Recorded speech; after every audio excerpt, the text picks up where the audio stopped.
Et nous sommes dans ce studio avec Régis Le Sommier, grand porteur et auteur de l'ouvrage qui est Le Diable, l'autre ou l'Occident.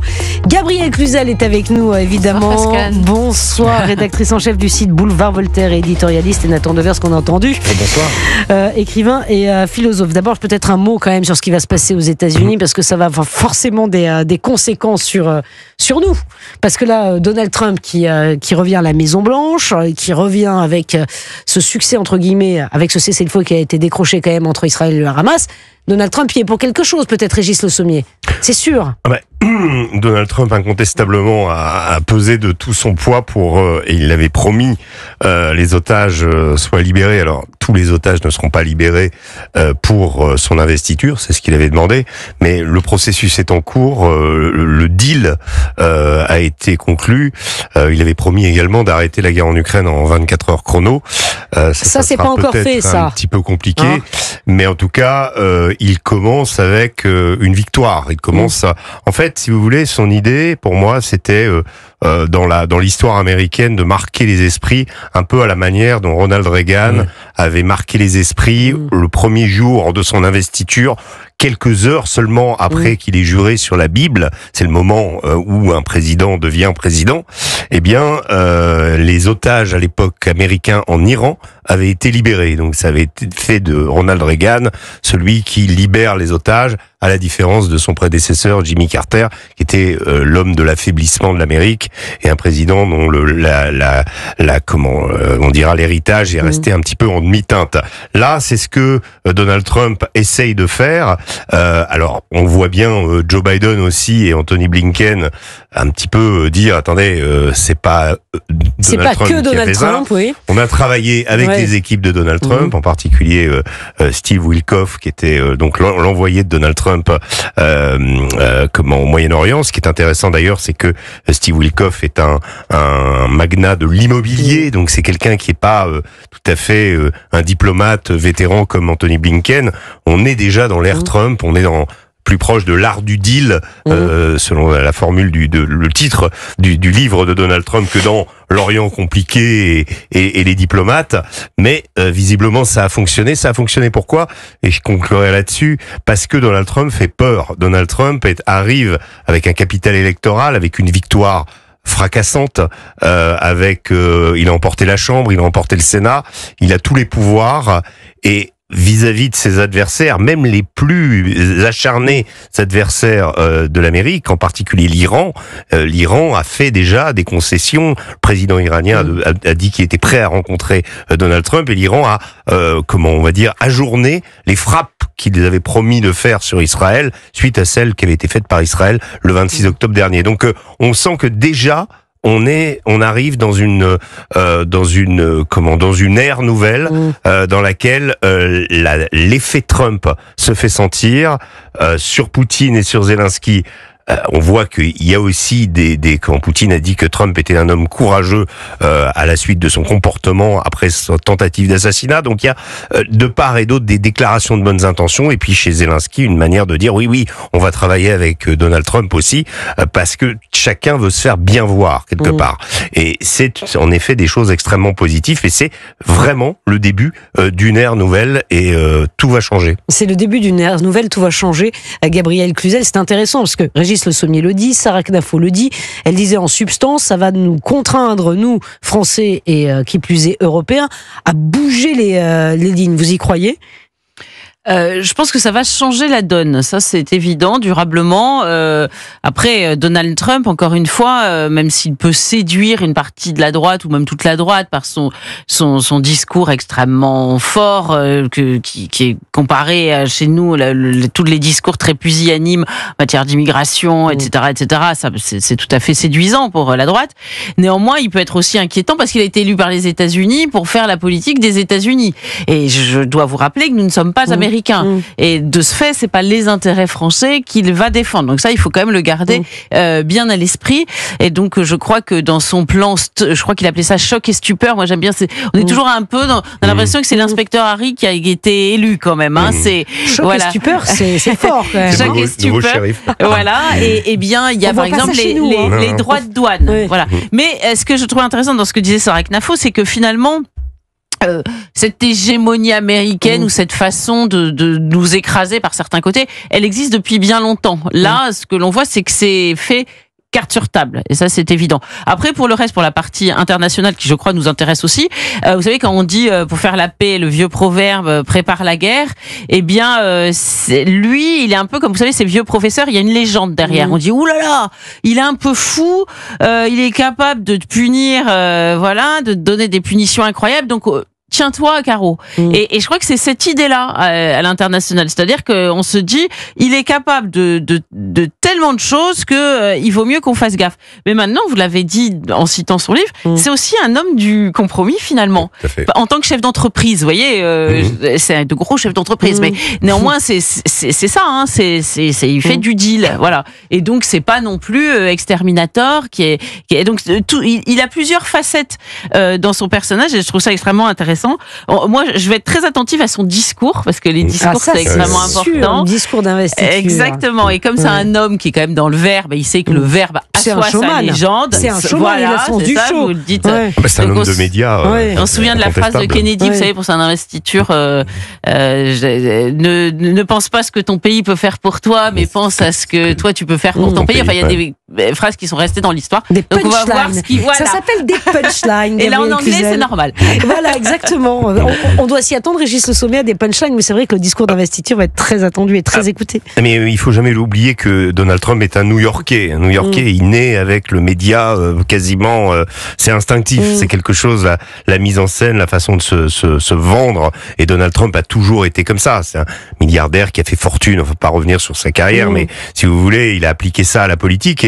Et cette notion, effectivement, de l'entrepreneuriat est très importante parce que c'est quelque chose qui ne fait pas peur aux Américains. C'est l'une des raisons qui ont fait son succès. Vous savez, il a joué dans la fameuse série The Apprentice, qui ont persuadé les Américains que Donald Trump était un bon businessman. Alors qu'en réalité, ce qu'il avait fait était un peu en demi-teinte. Il a été à deux doigts de la banqueroute plusieurs fois. Donc c'était pas un excellent businessman, mais cette télé-réalité, en 2016, l'a propulsé parce que pour les Américains, bien avoir un chef d'entreprise à la tête des États-Unis et qui gouverne leur pays comme une entreprise, ça ne choque personne. Donc on n'est pas tout à fait dans la même culture politique que chez nous, et il y a des choses qu'on va découvrir. Et puis il y a quelque chose aussi qui est de très important chez Trump, c'est cette culture de la survie. C'est ce qu'il a démontré à travers. Il a quand même échappé à 3 tentatives d'attentat. Donc là aussi, on peut penser que un homme qui a vu la mort en face, qui a été blessé, et ça a été vraiment une fraction de quelques millimètres qui lui ont permis que cette balle ne pénètre pas sa tête et qu'il ne meurt pas, fait que je pense que c'est quelqu'un qui, quelque part, a mûri aussi beaucoup par rapport à la précédente mandature où on le trouvait excessif. Je le trouve moins excessif. Parfois, il peut partir dans les tours. On ne se refait pas, hein, Régis Le Sommet. Mais en moyenne, je le trouve très, très méthodique cette fois-ci. Par contre, il a décidé de changer les choses. Il a décidé de s'attaquer à l'état profond. Il a pris des gens qui sont parfois des outsiders, qui ont été des outsiders. Robert Kennedy Jr., Tulsi Gabbard, par exemple, qui sont des gens qui, et même à la tête de la CIA, il va mettre des gens qui sont atypiques, plus, on va le dire, plus loyaux que jugés sur leurs compétences. Mais on verra ce que cette équipe donnera. Mais en tout cas, elle a envie de transformer l'Amérique avec le grand chef d'orchestre aussi, Elon Musk, qui va veiller à la dépense. Et là, ça va être redoutable. Non, mais ça va être redoutable. On verra les conséquences chez nous. Avant de vous entendre, Nathan Dever, je voudrais juste qu'on écoute ce que pensent les Français de Donald Trump. Regardez, écoutez. Moi, il me plaît assez. Puis il est anti-woke, et vous voyez, ce genre-là. Bon, puis Trump, il est pas tout seul à gouverner, puis ça dure 4 ans. Il faut pas non plus s'affoler. Pour moi, il est bien. Parce qu'il fait tout pour son pays. Ce que j'aime bien sur Donald Trump, c'est qu'en temps de conflit, il arrive à mieux gérer que Joe Biden. Parce que c'est un homme fort, Donald Trump. Je pense qu'il fait partie de certains fous qu'il y a dans le monde aujourd'hui. Il va remettre en cause plein de préceptes d'avancée sociale. Enfin, nous, Français, est-ce qu'on devrait s'inquiéter? Économiquement, oui. Il veut surtaxer ce qui l'intéresse et libéraliser ce qui lui rapporte. C'est le pognon d'abord. La France, elle arrivera pas à être forte devant lui. Il faut savoir lui dire merde. Est-ce qu'on a les politiques pour? Est-ce qu'on a les politiques pour? Je ne sais pas, Nathan Devers, pour tenir tête à Donald Trump, c'est compliqué. C'est très compliqué. Impossible même, non? Oui. En tant que Français, je ne sais pas ce que Emmanuel Macron peut faire contre Donald Trump. Oui, alors déjà, et sur ce point, j'étais d'accord avec Sarah Knafo et avec vous. En fait, le retrait américain de l'Europe ne date pas de Donald Trump. D'abord, il renvoie à toute une tradition isolationniste très ancrée dans l'histoire des États-Unis, mais même il a été enclenché au XXIe siècle par Barack Obama, qui ne s'est pas particulièrement intéressé à l'Europe, préférant plutôt l'Asie du Sud-Est, et deuxièmement, au moment de la guerre en Syrie, qui avait lâché notamment François Hollande en décidant de ne pas faire les fameuses frappes qu'il devait faire en Syrie parce que la ligne rouge avait été dépassée. Et finalement, l'Europe, à ce moment-là, n'a pas pris acte du fait que, avant même l'arrivée au pouvoir de Donald Trump, les Américains n'étaient pas fiables. Et que de toutes les manières, c'était pas sain de construire, fiable ou pas, l'Europe comme un bloc politique qui est atlantisé et qui dépend des États-Unis. Et en cela, il peut y avoir la possibilité d'un rebond européen maintenant, en plus avec la réélection de Donald Trump, ça aurait peut-être déjà dû arriver en 2016, mais de se dire fondamentalement, on ne doit pas dépendre des États-Unis. Alors maintenant, juste sur la cérémonie de demain. Moi, je vais la regarder avec beaucoup d'attention.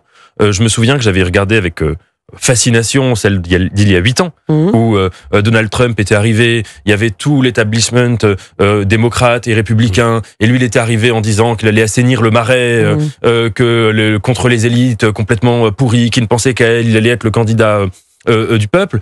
On se souvient aussi des images d'il y a 4 ans, son départ de la Maison-Blanche sur cette base, dans une époque où tout le monde le disait mort.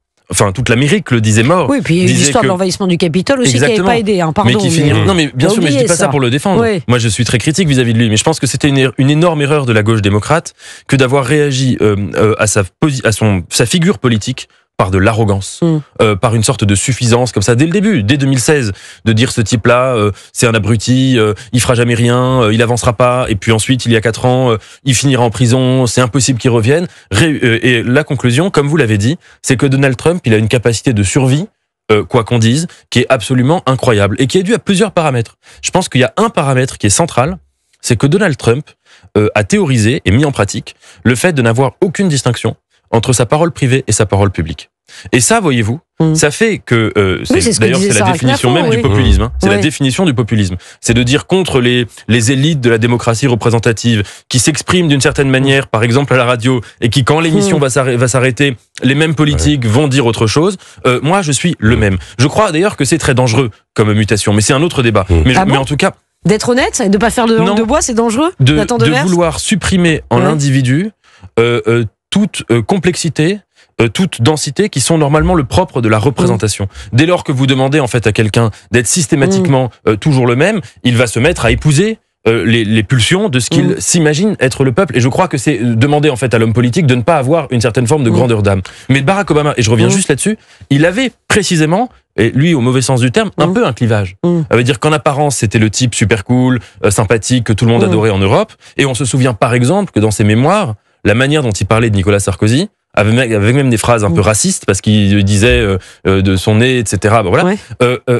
Je crois que ce genre de clivage a quand même contribué à ringardiser la plupart des gens qui s'opposaient à Donald Trump, et que ce sera une grande énigme et aporie pour la gauche américaine de se reconstruire dans les prochaines années.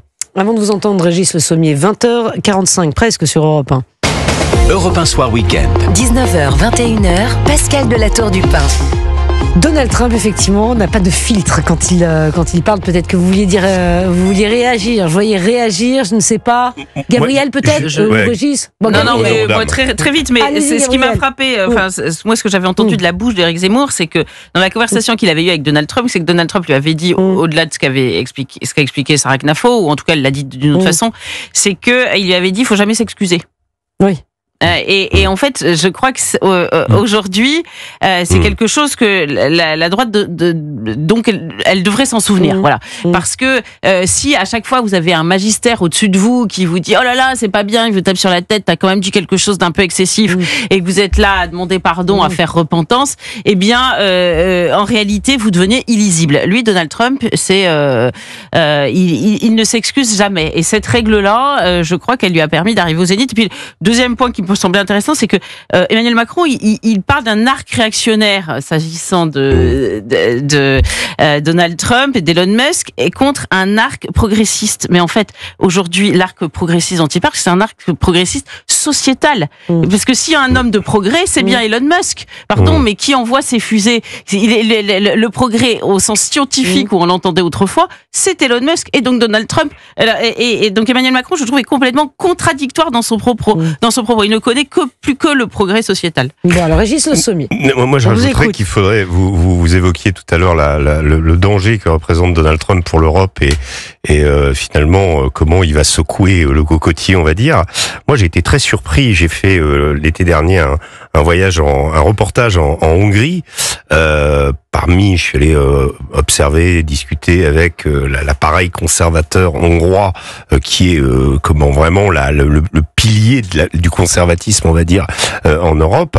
À quel point les États-Unis sont présents là-bas, à quel point les conservateurs type MAGA, Make America Great Again, ont depuis longtemps des liens avec ces pays, à quel point aussi ils sont persona grata en Italie chez Giorgia Meloni, et à quel point ils observent l'Europe de façon quasiment à susciter, ou en tout cas à alimenter ou à encourager tous les mouvements qui vont vers une reprise de la souveraineté migratoire des pays, allant évidemment contre l'Union européenne en tant que telle, et on voit bien que ce qu'est en train de faire Elon Musk avec l'Angleterre, en mettant la pression sur Keir Starmer, également sur Emmanuel Macron, on sent bien qu'il y a une volonté, je dirais, et je dis pas de s'attaquer, de détruire l'Union européenne, mais en tout cas, philosophiquement, de s'y opposer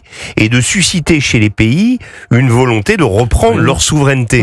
Et le modèle que Donald Trump va essayer d'imprimer en montrant qu'il va le faire chez lui, c'est justement la réduction de l'immigration. Alors, ils ont promis un certain nombre de décrets, notamment des premières expulsions à Chicago. Il y a un plan qui est mis en place on day one, le premier jour, et on va voir comment ça va s'articuler, mais une chose est claire, c'est que pendant sa précédente mandature, l'immigration clandestine aux États-Unis, c'était 400 000 personnes par an. Quand Joe Biden est arrivé, tout de suite, c'est monté à 2 millions par an. Donc, si vous voulez, il y avait déjà un effet Donald Trump quand il menaçait de faire le mur. Vous savez, il y a les paroles et il y a les actes. Mais les paroles, parfois, suffisent pour dissuader les migrants en se disant, on va peut-être pas aller aux États-Unis parce qu'on n'y sera pas les bienvenus. Avec Joe Biden, ça a été l'inverse total. Ça a été les frontières open borders, ça a été Kamala Harris qui était censée tenter de faire des accords avec les pays d'origine d'immigration et qui a échoué complètement. Donc bref, les États-Unis étaient devenus une sorte de panier percé, et Donald Trump va insuffler évidemment une politique dans ce sens, et pour l'Europe, ça va devenir un modèle. Donc là, oui, le populisme, c'est effectivement le populisme, c'est effectivement une philosophie, une manière de voir la politique, mais évidemment qu'en Europe, ça va être regardé, et ça ne va pas du tout dans le sens ni d'Emmanuel Macron, ni d'Ursula von der Leyen, évidemment. Oui, c'est vrai qu'effectivement, ça va secouer le cocotier, Nathan Devers.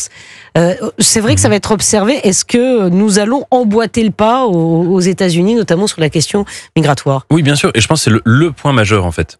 C'est-à-dire qu'il puisse y avoir qu'il y ait des divergences économiques, d'intérêts entre les États-Unis, tel ou tel pays européen, c'est une évidence absolue. Mais plus fondamentalement, comme vous l'avez dit, il y a une opposition, une sorte d'affrontement politique entre deux conceptions de la démocratie.